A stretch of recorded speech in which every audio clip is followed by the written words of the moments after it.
नमस्कार.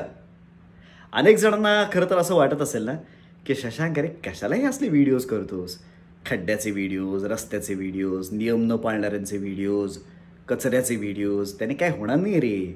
तुझ्या या असल्या प्रयत्नांमुळे भारत सुधारला ना तर आणखीन काय पाहिजे, असं बऱ्याच जणांचं मत असेल. मला माहिती आहे, मला बरेच जण हसतात हे सुद्धा मला माहिती आहे. म्हणजे अगदी अनेक जवळची मंडळी आहेत, काही नातेवाईक आहेत, काही कलिग्ज आहेत, काही शत्रू आहेत, जे सगळे मला हसतात हेही मला माहिती आहे. पण मला हसणारे, माझी निंदा करणारे किंवा या सगळ्या माझ्या व्हिडिओजना सपोर्ट करणारे, माझ्या विचारांना सपोर्ट करणारे, या सगळ्यांसाठीच मला इतकंच सांगायचं आहे की मी जे काही व्हिडिओज करत असतो ना ते खरं तर तुमच्या सगळ्यांच्या मनात असतं, पण तुमच्या मनात फक्त भीती आहे आणि उदासीनता आहे. तर ही जी निगेटिव्हिटी आहे तुमच्या मनातली की याने काय होत नसतं रे, तर त्यापेक्षा कदाचित तुम्हाला सुद्धा समाधानाची झोप लागावी असं वाटत असेल, आपण काहीतरी तर केलं असं जर वाटावं असं वाटत असेल, तर मला असं वाटतं की ह्या व्हिडिओजकडे जरा सिरियसली बघा आणि तुम्हाला सुद्धा अशातलं जर काही करता आलं तर जरूर करा. कारण आपल्या अशा छोट्या छोट्या प्रयत्नांनीच आपला भारत खऱ्या अर्थाने इंडिपेंडेंट होईल. बघा, असाच एक अनुभव. 10 ऑगस्ट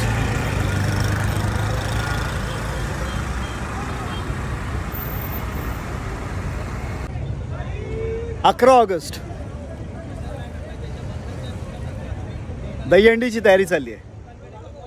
जस्ट त्याच्या मागे एक गणपतीचा कारखाना सुद्धा आहे. या बाजूला 500 मीटरवरती आणखीन एक गणपतीचा कारखाना आहे. पण तरी सुद्धा कचऱ्याची परिस्थिती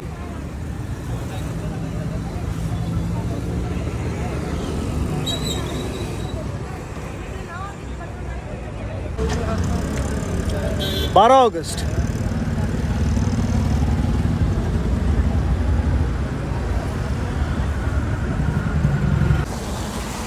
तेरह ऑगस्ट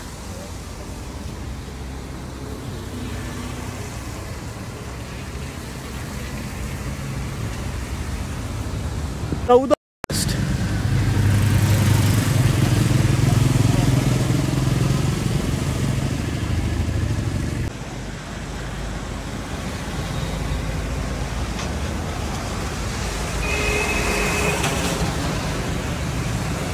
नमस्कार. आणि शेवटी हे 15 ऑगस्ट.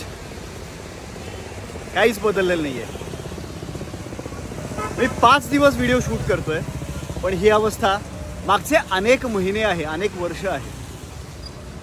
2-3 गोष्टी मला इथे नमूद करायच्या आहेत. तुम्हाला असं वाटत असेल की मी या कचऱ्यासाठी हा सगळा व्हिडिओ करतोय, तर कचऱ्यासाठी हा व्हिडिओ करतच नाही आहे. मी हा व्हिडिओ करतोय या मानसिकतेसाठी. अगदी टेक्निकल गोष्ट तुम्हाला सांगायची तर याच कचऱ्याच्या अगदी इथे बाजूला दुपारी 4 ते रात्री 10 एक महानगरपालिकेची कचरा गोळा करणारी गाडी इथे उभी असते. नित्यनेमाने उभी असते. त्या 6 तासांमध्ये जो कचरा गोळा करता येईल तो ती गाडी गोळा करते आणि निघून जाते. पण दिवसात अजूनही तास आहेत. हा जो कचरा इथे जो पडतो ना, हा रात्रभर असा जमतो, वाढत राहतो आणि सकाळी सुद्धा उचलला जातो. पण काय आहे, या इथे आजूबाजूला कष्टकरी समाज खूप राहतो. एक मोठी वसाहत आहे, मोठे मोठे चांगले टॉवर्स आहेत, बरीच रेस्टॉरंट्स आहेत आणि त्याचा 24 तास कचरा जनरेट होतो आणि तो या इकडे अनऑफिशियली ऑफिशियल आता हे जे काही ठिकाण झालेलं ना इथे येऊन जमतो. मी तुम्हाला ही जी सगळी भिंत दाखवली, सुशोभीकरणासाठी ही भिंत छान पेंट केलेली आहे.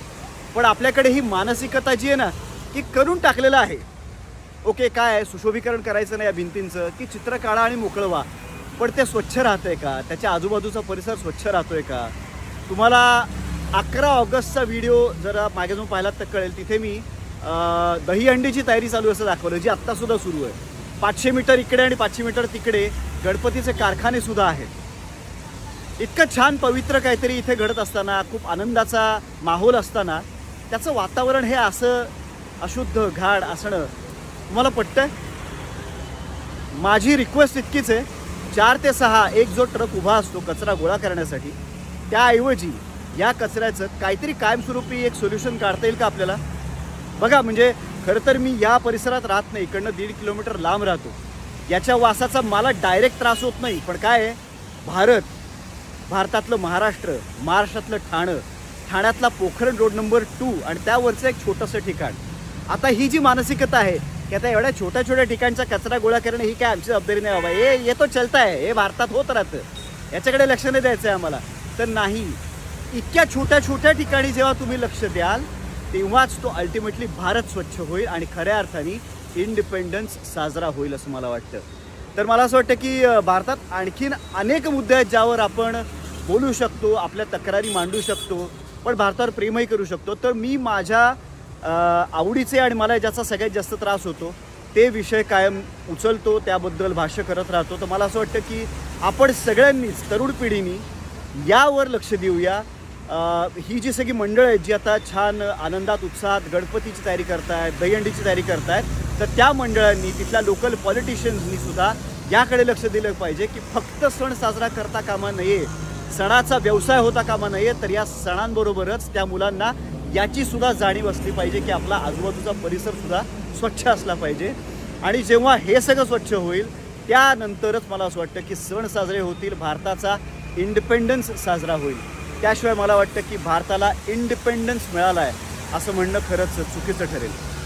तर मग आता हा इंडिपेंडन्स आपल्याला खऱ्या अर्थाने साजरा करायचा असेल, नागरिक म्हणून जर हा इंडिपेंडन्स आपल्याला उपभोगायचा असेल, तर आपण काय करायला हवं, महानगरपालिकेने खरंच इकडे चांगल्या सुस्थितीतल्या 2 कचऱ्याच्या पेट्या ठेवल्या. त्या 6 तास कचऱ्याच्या गाडीऐवजी जर 2 सुस्थितीतल्या, ज्याला चांगली चाकं आहेत, पोचे पडलेले नाही आहेत, फाटलेले नाही आहेत, असे 2 कचऱ्याचे डबे जर ठेवले कायमस्वरूपीचे, तर इथल्या सगळ्या नागरिकांनी कचरा त्यातच टाकला पाहिजे. ही आपली जबाबदारी आहे. आपण सगळे मिळूनच हातभार लावूया आणि आपला भारत स्वच्छ करूया. जय हिंद, जय भारत.